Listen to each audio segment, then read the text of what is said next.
그런 것 같습니다. 네, 저희가 보면서 두 가지 의문을 지울 수가 없었거든요. 왜 지금 이 시기에 계엄령을 우리가 전쟁을 겪고 있는 것도 아닌데 라는 왜라는 의문을 저희가 이거를 해소하는데 굉장히 시간이 좀 걸렸고 도저히 상식적으로 납득이 안 되니까. 네. 두 번째는 했다면 왜 이렇게 허술해? 이런 생각을 좀 했거든요. 예. 치밀하지 못하네. 6시간 만에 이것이 다 끝나? 네. 그런데 그 대통령실의 반응은 이거잖아요. 경고성이었대요. 그러니까요. 세상에 계엄을 경고성으로 때리는 사람이 있습니까? 이게 이 경고성이라는 게 아니 근데 대통령의 경고를 받아야 되나요? 국회가?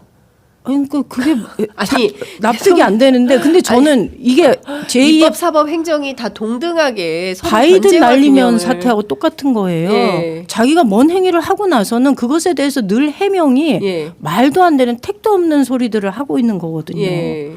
이게 어떻게 경고성으로 그리고 말씀하신 것처럼 대한민국의 존립 근거는 삼권 분립에 있습니다. 그렇다면 국회의 권한에 대해서 자신이 하는 취하는 행동이 이렇게 군사 통치를 하겠다는 계엄령을 선포하는 게 이게 이거는 정말로 정말 5살 아이 수준이 아닌가. 네. 그러게 5살 아이라고 하기에는 굉장히 꼼꼼하게 오늘도 보니까 김용현 장관 그 사의 표명한 거를 면직 처분했더라고요. 면직 처분을 하고 오늘 국회 국방위 출석. 그러니까 어제 국방위를 열었어야 됐다라는 생각도 저는 개인적으로 드는데 어제부터 상임위를 다 풀 가동을 했었어야 됐다. 그래서 다 이렇게 출석시켜 놓고 산회하지 않고 국회에 대기를 시켰어야 됐다라는 생각이 좀 드는데 어쨌든 하루 사이에 또 이렇게 역사가 바뀌고 있습니다. 그래서 김용현 장관을 포함해서 계엄에 가담했던 주요 사령관들이 다 출석을 안 하는 이런 상황이 된 거고요.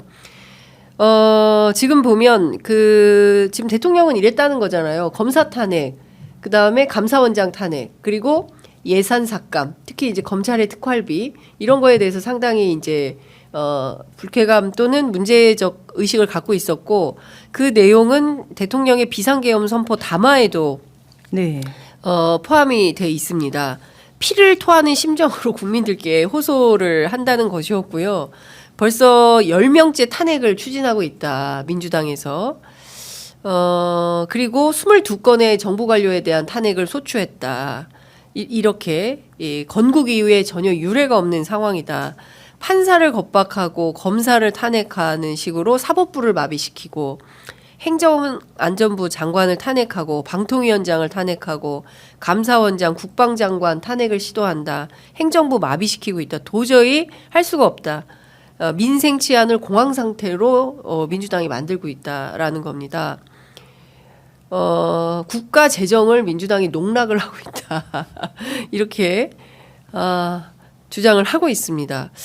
이런 인식에 대해서 사실은 총체적인 토론이나 이런 게 좀 필요한 거고 본인이 거부권을 행사하는 문제들에 대해서도 좀 성찰하고 자성을 해볼 필요가 있는데 그런 생각은 전혀 없는 것 같다라는 겁니다. 근데 본인은 그렇게 얘기를 하는데 실제로 세계 그 유수의 언론들이 그러니까 외국에서 이 사태를 바라보는 시각은 BBC에서 이런 보도를 했어요.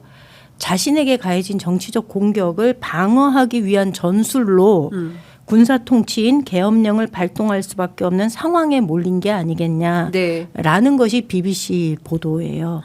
저는 이게 굉장히 정확한 표현이라고 봅니다. 입법기관은 입법기관이 할 수 있는 역할을 한 최선을 다해서 방어하는 거였고요. 네. 집행부는 그것에 맞추어서 또 그들의 역할을 하면 되는 거였는데 지금까지 보여준 윤석열 대통령의 태도는 네. 사실은 지금 제가 대통령의 말을 붙이기가 조금 붙이고 싶지 않은데 네. 이 내란 수괴죠. 예, 네. 지금 상황에서는 그동안 보여준 모습은 대통령이라고 하기에는 매우 이렇게 부적절한 해서는 안 되는 행동들을 너무 많이 한 거예요. 근데 거기다가 저희가 이번에 예견되어 있었던 게 4일 날 그 최재해 감사원장 탄핵 소추한 이창수 중앙지검장 서울중앙지검장 그리고 뭐 나머지 3명에 대한 네. 탄핵 소추안 의결이 있었잖아요. 네. 근데 만약에 이창수 서울중앙지검장 등의 탄핵 소추안이 의결이 되면 네. 탄핵 심판 과정에서 도이치모터스 주가 조작 의혹 사건이 예. 제대로 수사가 되었는지에 는지. 대해서 다투게 될 거고 그렇죠. 거기다가 최재해 감사원장이 이 탄핵이 되면 관저 그렇죠. 그러면 이제 의혹. 조은석 감사위원이 원장 대행을 하게 되거든요. 예. 그렇게 되면 한남동 관저 이전 공사 관련한 여러 가지 의혹들에 대해서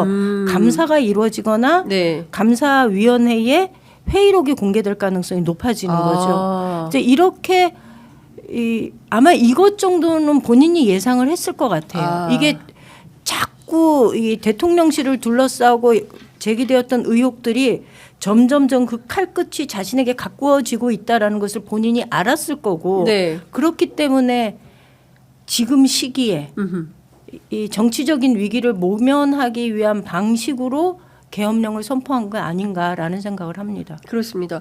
그러니까 중요한 것은 본인을 에워싸고 있던 친위 세력들이 국회의 탄핵 그 소추 결의에 따라서 하나하나 제거되고 결국엔 본인을 이제 실존을 위협할 만한 세력들이 이제 구축되는 것에 대한 어떤 두려움과 공포 이런 것 때문에 비상계엄을 발동해서 그걸 피하고 싶었던 거다. 그러니까 자기 문제를 가리기 위해서 그렇죠. 결국에는 자기의 이제 신변 보장을 위해서 이 전 국민을 이렇게 고통 속에 빠뜨리는 계엄을 선택했다. 그렇게밖에 볼 수 없습니다. 그렇습니다. 네. 예. 그 조은석 감사위원 이분이 네. 이제 원장 대행을 하면 이분은 이제 문재인 최재- 정부 때 임명된 사람이에요. 분이었군요. 네. 그러니까 이분이 이제 감사원장 대행을 하게 되면 네. 그때부터는 그 회의 자료라든가 뭐 이런 내용들이 대거 공개될 가능성이 많다는 높다. 거죠. 이렇게 네. 보고 그것에 대한 두려움과 공포가 있었을 것이다. 네, 네. 이렇게 보시는 겁니다. 그런데 이런 건 어떻게 보십니까? 지금 뭐 민주당을 향해서 폐악질을 일삼을 망국의 원흉 반국가 세력이라고 이제 늘 뭐 반국가 세력 얘기하니까 뭐 그거는 별로 중요한 표현 아니다 이렇게 보십니까? 아니에요. 예. 반국가 입법기관을 반국가 세력으로 규정하는 순간 대통령이 하는 거는 계엄을 해야 되는 거죠. 반국가 세력이라는 용어가 나온 게 이게 매번 나왔던 거 아니야라고 생각하실지 모르겠지만 그렇지 않습니다. 이게 그 용어가 대통령 입에서 나오면서 네. 거기다가 이 군사와 관련된 그 라인들이 충암 라인으로 깔리면서 이게 국회 특히 민주당을 반국가 세력으로 본다면 계엄령이 선포될 여지가 있다라는 것을 당시 김민석 최고가 네. 얘기를 했던 거고 예. 이게 전혀 뜬금없는 각자의 이야기들이 아니라 예. 하나의 연결선상에서 이루어졌던 일이기 때문에 네. 반국가 세력이라고 얘기를 하면요. 반국가 세력을 찍은 국민의 절반 이상을 당시 총선 때 172석을 만들어준 국민들을 네. 반국가 세력으로 인정하는 것과 네. 똑같은 행위입니다. 이거는.